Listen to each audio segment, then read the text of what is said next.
प्रिय दर्शकों, आप सभी को जय श्री सीताराम जी। आज मैं आपको बताने जा रहा हूं कि आप अपनी जन्मतिथि के आधार पर यह आसानी से जान सकते हैं कि आपका विवाह किस वर्ष में होगा। आज मैं आपको बताऊंगा कि आप बिना किसी मुश्किल के खुद ही अपनी जन्मतिथि से यह पता लगा सकते हैं कि आपका विवाह कब होगा। अब मैं बिना देरी किए आपको वह तरीका बताता हूं जिससे आप यह जान लेंगे कि आपका विवाह कब होगा। इसके लिए जो आवश्यक है वह है आपकी जन्म की तारीख और जन्म का महीना। जन्म का साल यहां मायने नहीं रखता। इस विधि में उसका उपयोग नहीं होगा। आप क्या कीजिए, एक कागज और पेन लेकर बैठ जाएं। सबसे पहले एक जगह पर अपनी जन्म की तारीख और जन्म के महीने को लिखें। अब जो भी आपकी जन्म तारीख हो उसमें जो अंक आए हैं उन्हें आपस में जोड़ दें। जैसे मैंने उदाहरण के लिए जन्म की तारीख 29 एवं महीना दिसंबर लिया है। इसमें जन्म तारीख के 2 अंक आए हैं, पहला 2 और दूसरा 9। 2 और 9 को जोड़ने पर हमें 11 प्राप्त होगा। इसी तरह आपको भी अपनी जन्म तिथि में जो अंक आए हैं उन्हें जोड़ना है। यहां जोड़ने पर 2 अंकों की संख्या मिलेगी। फिर इन 2 अंकों की संख्या को मैं आपस में जोड़ूंगा। जब मैं 1 और 1 यानी 2 को जोड़ूंगा तो मुझे 2 मिलेगा। इसी तरह आपको भी अपनी जन्म तिथि के अंकों को जोड़कर एकल संख्या में लानी है। फिर उस एकल संख्या को अलग लिख दें। इसके बाद अपने जन्म के महीने को देखें। 1 से 12 तक जो भी आपका जन्म महीना है उसे लें। जैसे यहाँ दिसंबर 12वां महीना है तो 1 और 2 को जोड़कर हमें 3 मिलेगा। फिर यह 3 उस पहले की संख्या 2 के साथ लिख दें। आप जिस वर्ष में विवाह करना चाहते हैं उस वर्ष को अपनी जन्म तिथि के दिन और महीने के साथ जोड़ दीजिए।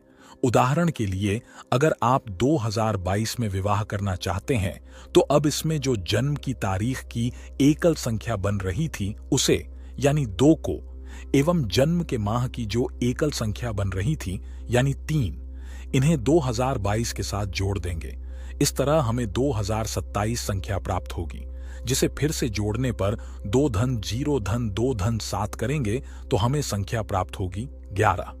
अब इस 11 में 1 और 1 को पुनः जोड़ेंगे तो हमें संख्या प्राप्त होगी 2। तो इसी प्रकार से आपको भी एक एकल संख्या लेकर आनी है। जब यह एकल संख्या आ जाए तो बस समझ लो 80% कार्य हो चुका है।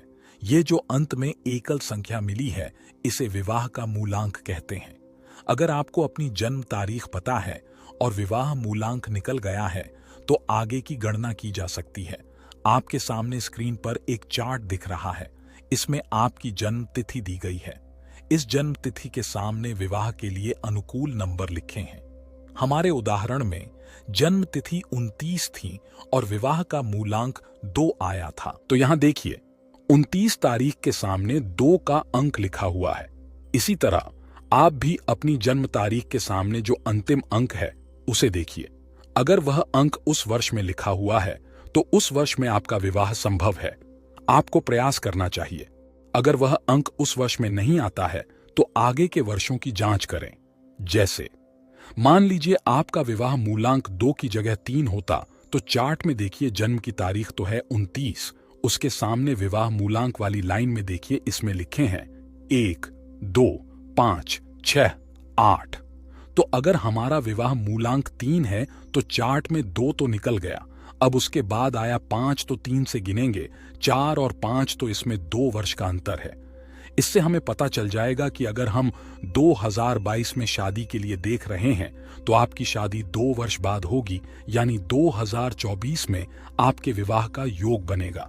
तो दोस्तों, इससे आपको पता चल जाएगा कि आपका विवाह किस वर्ष हो सकता है। इसका लाभ उठाएं और मुझे बताएं कि आपका परिणाम क्या निकला। वीडियो पर अपनी प्रतिक्रिया कमेंट बॉक्स में जरूर दें और चैनल को सब्सक्राइब भी करें। अगर आप चैनल के नए सदस्य हैं तो बेल आइकन पर क्लिक करें ताकि आगे भी ऐसी ही रोचक वीडियो मिलती रहे। आज का वीडियो देखने के लिए आपका बहुत बहुत धन्यवाद।